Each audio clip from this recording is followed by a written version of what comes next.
What does it take to break a man's prejudice in a single moment?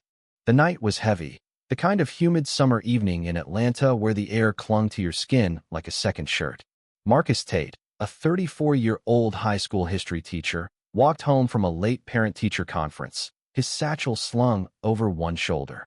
His steps were steady, purposeful, but his eyes scanned the street with a vigilance born of experience. As a black man, Marcus knew the unspoken rules of moving through the world after dark. Keep your hands visible, don't linger, don't give anyone a reason. He turned onto a quiet side street, the glow of streetlights flickering above. A police cruiser rolled up beside him, its engine purring like a predator sizing up prey.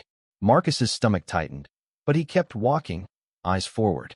The cruiser stopped, and Officer Daniel Hargrove stepped out, his hand resting on the holster at his hip. Hargrove was a broad-shouldered man with a buzz cut and a reputation in the neighborhood for quick tempers and quicker assumptions. "Stop right there," Hargrove barked, his voice sharp with authority. Marcus froze, hands raised slightly, palms open. "What's in the bag?" Hargrove demanded, stepping closer, his eyes narrowing as they locked onto Marcus's face. "Just books, sir." "I'm a teacher," Marcus replied, his voice calm but firm. He knew the script: stay polite, stay composed, but the weight of Hargrove's gaze felt like a blade against his skin.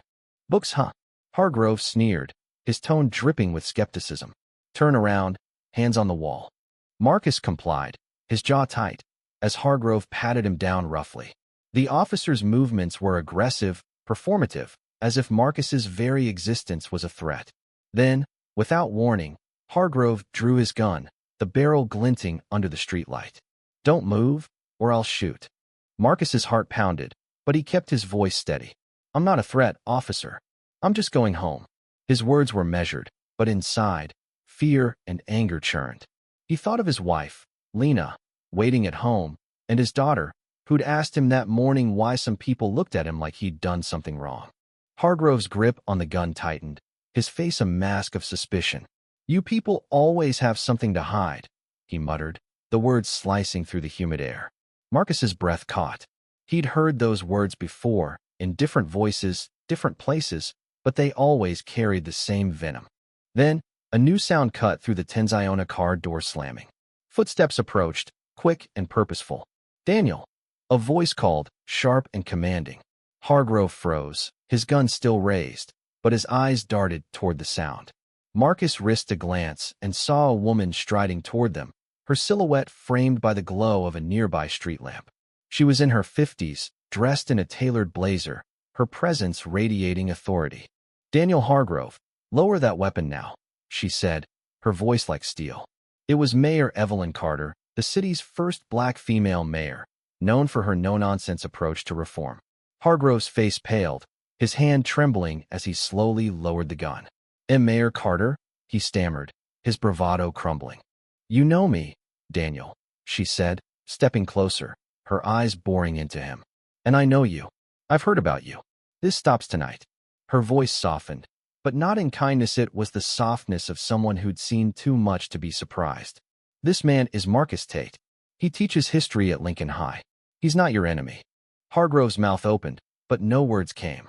Marcus stood still, his hands still raised, watching the scene unfold like a fever dream. The mayor turned to him, her expression softening. "Mr. Tate, are you all right?"